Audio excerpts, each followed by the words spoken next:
Good evening. This evening I'll be reading the first chapter of The Boy in the Striped Pajamas by John Boyne. This is a longer chapter book, and just a warning, it can be a little scary and perhaps a little sad, so just so you know, okay? But let's begin. The Boy in the Striped Pajamas by John Boyne. It's not a true story, by the way, but it's based on true things that happened. Chapter 1. Bruno makes a discovery. One afternoon, when Bruno came home from school, he was surprised to find Maria, the family's maid, who had always kept her head bowed and never looked up from the carpet, standing in his bedroom, pulling all his belongings out of the wardrobe and packing them in 4 large wooden crates, even the things he'd hidden at the back that belonged to him and were nobody else's business. "What are you doing?"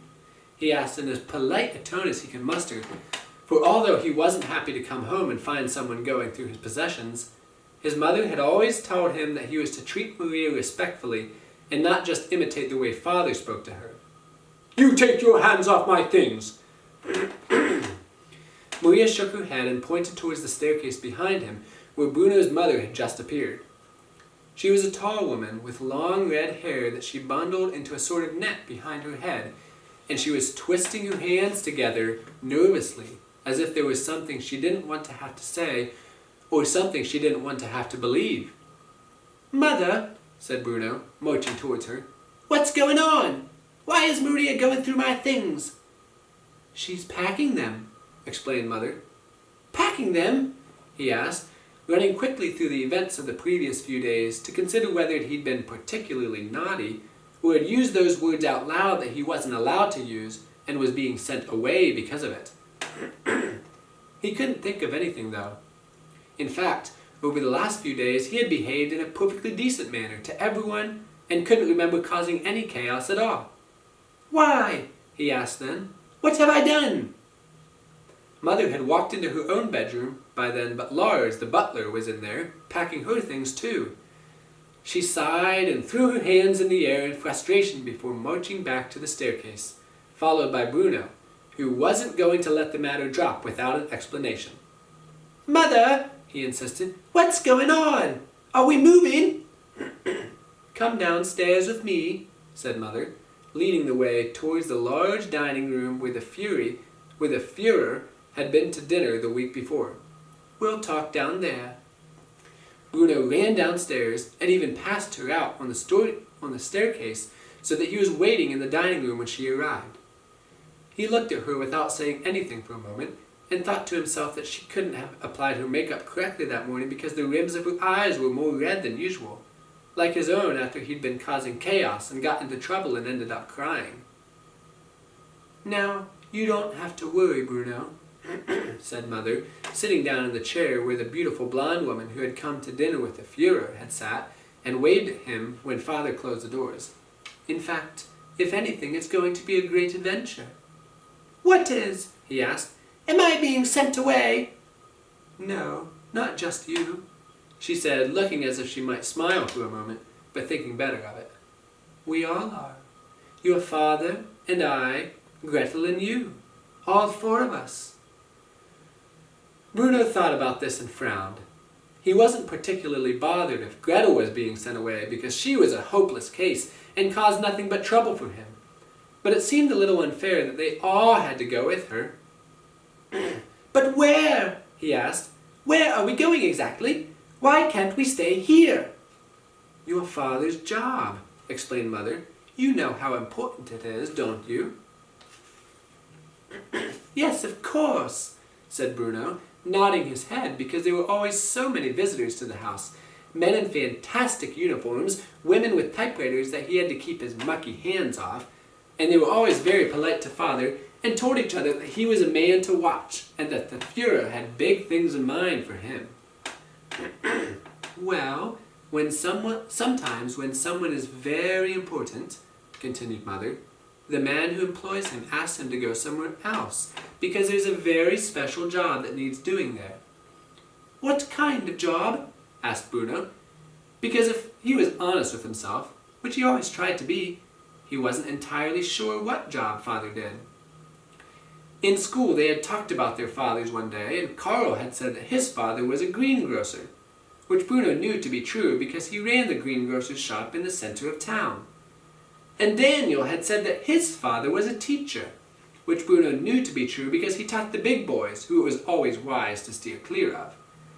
And Martin had said that his father was a chef, which Bruno knew to be true because he sometimes collected Martin from school, and when he did, he always wore a white smock and a tartan apron as if he'd just stepped out of the kitchen. But when they asked Bruno what his father did, he opened his mouth to tell them, then realized that he didn't know himself.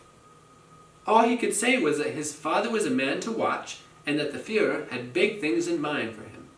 Oh, and that he had a fantastic uniform too. It's a very important job, said Mother, hesitating for a moment. A job that needs a very special man to do it. You can understand that, can't you? And we all have to go too? Asked Bruno. Of course we do, said Mother. You wouldn't want Father to go to his new job on his own and be lonely there, would you? I suppose not, said Bruno. Father would miss us all terribly if we went with him, she added. Who would he miss the most? Asked Bruno. Me or Gretel? He would miss you both equally, said Mother, for she was a great believer in not playing favorites, which Bruno respected, especially since he knew that he was her favorite, really. But what about our house? Asked Bruno. Who's going to take care of it while we're gone? Mother sighed and looked around the room as if she might never see it again. It was a very beautiful house and had 5 floors in total, if you included the basement, where Cook made all the food and Maria and Lars sat at the table arguing with each other and calling each other names that you weren't supposed to use. And if you added in the little room at the top of the house with the slanted windows where Bruno could see right across Berlin if he stood up on his tiptoes and held on to the frame tightly. We have to close up the house for now, said Mother, but we'll come back to it someday. And what about Cook?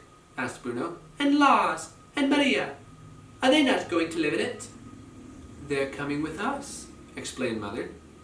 But that's enough questions for now. Maybe you should go upstairs and help Maria with your packing.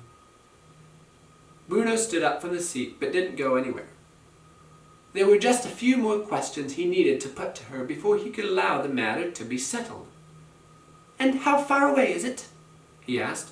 The new job, I mean. Is it further than a mile away? Oh my, said Mother with a laugh, although it was a strange kind of laugh because she didn't look happy, and turned away from Bruno as if she didn't want him to see her face. Yes, Bruno, she said. It's more than a mile away. Quite a lot more than that, in fact. Bruno's eyes opened wide, and his mouth made the shape of an O. He felt his arms stretching out at his sides like they did whenever something surprised him. You don't mean we're leaving Berlin? He asked, gasping for air as he got the words out. I'm afraid so, said Mother, nodding her head sadly. Your father's job is... But what about school? Said Bruno, interrupting her, a thing he knew he was not supposed to do, but which he felt he would be forgiven for on this occasion. And what about Carl and Daniel and Martin? How will they know where I am when we want to do things together? You'll have to say goodbye to your friends for the time being, said Mother, although I'm sure you'll see them again in time. And don't interrupt your mother when she's talking, please, she added, for although this was strange and unpleasant news, there was certainly no need for Bruno to break the rules of politeness which had been taught. Say goodbye to them? He asked, staring at her in surprise. Say goodbye to them? He repeated, spluttering out the words as if his mouth was full of biscuits that he'd munched into tiny pieces but not actually swallowed yet. Say goodbye to Carl and Daniel and Martin? He continued, his voice coming dangerously close to shouting, which was not allowed indoors. But they're my 3 best friends for life. Oh, you'll make other friends, said Mother, waving her hand in the air dismissively, as if the making of a boy's 3 best friends for life was an easy thing. But we had plans, he protested. Plans? Asked Mother, raising an eyebrow. What sort of plans? Well, that would be telling, said Bruno, who could not reveal the exact nature of the plans, which included causing a lot of chaos, especially in a few weeks' time when school finished for the summer holidays, and they didn't have to spend all their time just making plans but could actually put them into effect instead. I'm sorry, Bruno, said Mother, but your plans are just going to have to wait. We don't have a choice in this. But Mother! Bruno, that's enough, she said, snapping at him now and standing up to show him that she was serious when she said that was enough. Honestly, only last week you were complaining about how much things have changed here recently. Well, I don't like the way we have to turn all the lights off at night now, he admitted. Everyone has to do that, said Mother. It keeps us safe. And who knows, maybe we'll be in less danger if we move away. Now I need you to go upstairs and help Maria with your packing.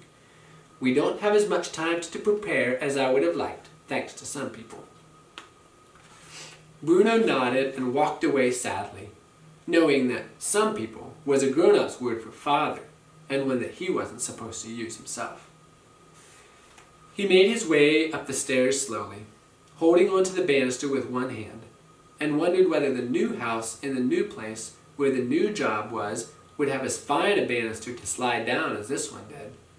For the banister in this house stretched from the very top floor, just outside the little room where, if he stood on his tiptoes and held onto the frame of the window tightly, he could see right across Berlin, to the ground floor, just in front of the 2 enormous oak doors. And Bruno liked nothing better than to get on board the banister at the top floor and slide his way through the house, making whooshing sounds as he went. Down from the top floor to the next one, where Mother and Father's room was, and the large bathroom, and where he wasn't supposed to be in any case. Down to the next floor where his own room was, and Gretel's room too, and the smaller bathroom, which he was supposed to use more often than he really did. Down to the ground floor, where you fell off the end of the banister and had to land flat on your 2 feet, or it was 5 points against you and you had to start all over again. The banister was the best thing about this house. That and the fact that grandfather and grandmother lived so nearby. And when he thought about that, it made him wonder whether they were coming to the new job too, and he presumed that they were because they could hardly be left behind. No one needed Gretel much because she was a hopeless case. It would be a lot easier if she stayed to look after the house. But grandfather and grandmother, well, that was an entirely different matter. Bruno went up the stairs slowly towards his room, but before going inside, he looked back down towards the ground floor and saw Mother entering Father's office, which faced the dining room, and was out of bounds at all times and no exceptions. And he heard her speaking loudly to him until Father spoke louder than Mother could, and that put a stop to their conversation.